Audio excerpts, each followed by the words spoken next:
An observer endued with an infinite range of vision, and placed in that unknown center around which the entire world revolves, might have beheld myriads of atoms filling all space during that chaotic epoch of the universe.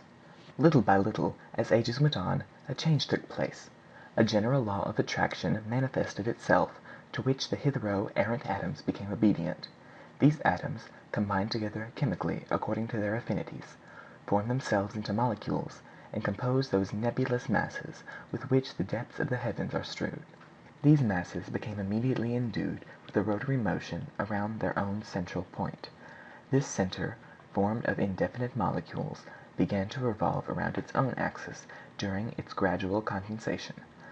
Then, following the immutable laws of mechanics, in proportion as its bulk diminished by condensation, its rotary motion became accelerated, and these two effects continuing, the result was the formation of one principal star, the center of the nebulous mass. By attentively watching, the observer would then have perceived the other molecules of the mass, following the example of this central star, become likewise condensed by gradual accelerated rotation, and gravitating round it in the shape of innumerable stars. Thus was formed the nebulae, of which astronomers have reckoned up nearly 5,000. Among these 5,000 nebulae there is one which has received the name of the Milky Way, and which contains 18 millions of stars, each of which has become the center of a solar world. If the observer had then specially directed his attention to one of the more humble and less brilliant of these stellar bodies, a star of the fourth class, that which is arrogantly called the sun, all the phenomena to which the formation of the universe is to be ascribed would have been successfully fulfilled before his eyes. In fact, he would have perceived this sun, and yet in the gaseous state, and composed of moving molecules, revolving round its axis in order to accomplish its work of concentration. This motion, faithful to the laws of mechanics, would have been accelerated with the diminution of its volume, and a moment would have arrived when the centrifugal force would have overpowered the centripetal, which causes the molecules all to tend toward the center. Another phenomenon would now have passed before the observer's eye, and the molecules situated on the plane of the equator, escaping like a stone from a sling of which the cord had suddenly snapped, would have formed around the sun sundry concentric rings resembling that of Saturn. In their turn again, these rings of cosmical matter, excited by a rotary motion about the central mass, would have been broken up and decomposed into secondary nebulocytes, that is to say, into planets. Similarly, he would have observed these planets throw off one or more rings each, which became the origin of the secondary bodies which we call satellites. Thus, then, advancing from atom to molecule, from molecule to nebulous mass, from that to principal star, from star to sun, from sun to planet, and hence to satellite, we have the whole series of transformations undergone by the heavenly bodies during the first days of the world. Now, of those attendant bodies which the sun maintains in their elliptical orbits by the great law of gravitation, some few in turn possess satellites. Uranus has 8, Saturn 8, Jupiter 4, Neptune possibly 3, and the Earth 1. This last, one of the least important of the entire solar system, we call the moon, and it is she whom the daring genius of the Americans profess their intention of conquering. The moon, by her comparative proximity, and the constantly varying appearances produced by her several phases, has always occupied a considerable share of the attention of the inhabitants of the earth. From the time of Thales of Miletus in the 5th century B.C., down to that of Copernicus in the 15th, and Tycho Brahe in the 16th century A.D., observations have been from time to time carried on with more or less correctness, until in the present day the altitudes of the lunar mountains have been determined with exactitude. Galileo explained the phenomena of the lunar light produced during certain of her phases by the existence of mountains, to which he assigned a mean altitude of 27,000 feet.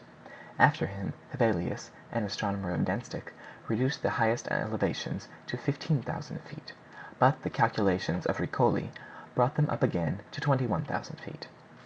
At the close of the 18th century, Herschel, armed with a powerful telescope, considerably reduced the preceding measurements. He assigned a height of 11,400 feet to the maximum elevations, and reduced the mean of the different altitudes to little more than 2,400 feet. But Herschel's calculations were in their turn corrected by the observations of Halley, Nasmyth, Bianchini, Grützian, and others, but it was reserved for the labors of Boer and Madelaire finally to solve the question. They succeeded in measuring 1,905 different elevations, of which 6 exceeded 15,000 feet, and 22 exceeded 14,400 feet, the highest summit of all towers to a height of 22,606 feet above the surface of the lunar disk. At the same period the examination of the moon was completed. She appeared completely riddled with craters, and her essentially volcanic character was apparent at each observation. By the absence of refraction in the rays of the planets occulted by her, we conclude that she is absolutely devoid of an atmosphere. The absence of air entails the absence of water. It became therefore manifest that Selenites, to support life under such conditions, must possess a special organization of their own, must differ remarkably from the inhabitants of the earth. At length, thanks to modern art, instruments of still higher perfection searched the moon without intermission, not leaving a single point of her surface unexplored; and, notwithstanding that her diameter measures 2,150 miles, her surface equals the 1/15th part of that of our globe, and her bulk the 1/49th part of that of the terrestrial spheroid.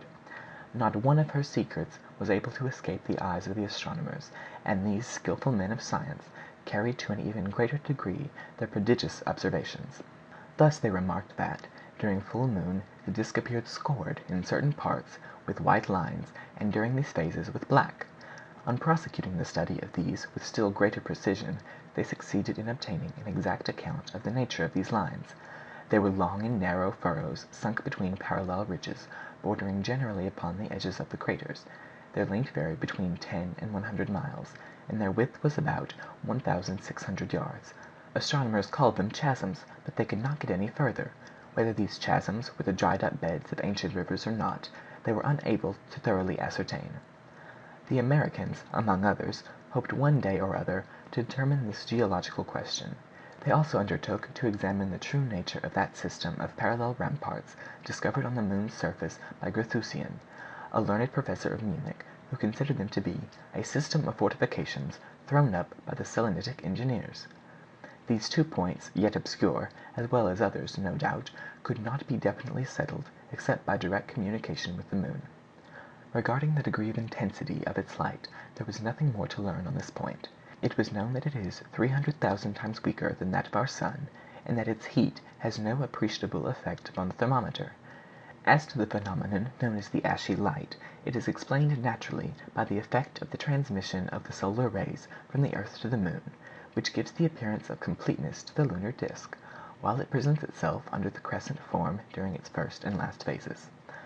Such was the state of knowledge acquired regarding the earth's satellite, which the Gun Club undertook to perfect in all its aspects, cosmographic, geological, political, and moral. End of chapter 5.